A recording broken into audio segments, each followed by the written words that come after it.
కామారెడ్డిలోని housing board శివారులో గొర్రె రైలు ప్రమాదం చోటు చేసుకుంది. ఈ ప్రమాదంలో సుమారు 90 గొర్రెలు మృతి చెందాయి. గొర్రెల కాపరి సురేష్ కూడా ప్రమాదవశాత్తు వాగులో పడి మృతి చెందాడు. నిజామాబాద్ నుంచి హైదరాబాద్ వైపు వెళ్తున్న రైలు కామారెడ్డి శివారు ప్రాంతంలో పట్టాలపై ఉన్న గొర్రెల మందను ఢీకొట్టింది. రైలు వేగంగా ఢీకొనడంతో మందలోని సుమారు 90 గొర్రెలు అక్కడికక్కడే మృతి చెందాయి. ఇక ఈ ప్రమాదంపై స్థానికులు రైల్వే పోలీసులకు సమాచారం అందించారు. రైల్వే సిబ్బంది ఘటనా స్థలానికి చేరుకుని కేసు నమోదు చేశారు. ఈ నేపథ్యంలో గొర్రెల కాపరి ఇంట్లో విషాద ఛాయలు అలుముకున్నాయి.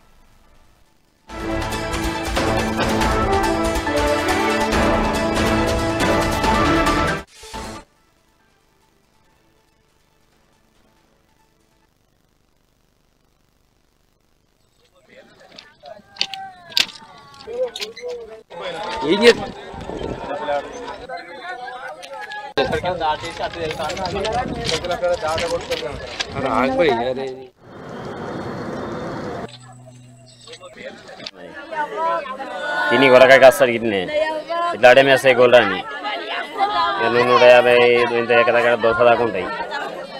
తేనా చూపు ఆయన తాడు దుంకినాడు ఇటు పొలాడాడు. ఒక్క గొర్రె లేకుండా పోయింది సార్. మొత్తం ఇక మనిషి కనబడతాడే మాకు. మళ్ళీ బామ్మర్ అవుతాడు. ఏమైంది మనిషి?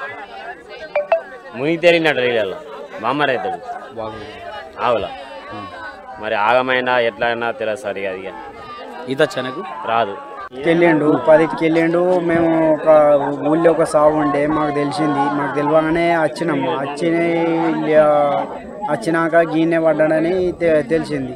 తెలిసినాక మేము ఇక హఠాత్తుగా వచ్చినాము. వచ్చి నుంచి గిదే తిరుగుతున్నాము, అటు ఇటు చేస్తున్నాము అని 200 గొర్రెలు ఉండే. ఇప్పుడు కనీసం ఒక 50 గొర్రె ఉన్నాయి.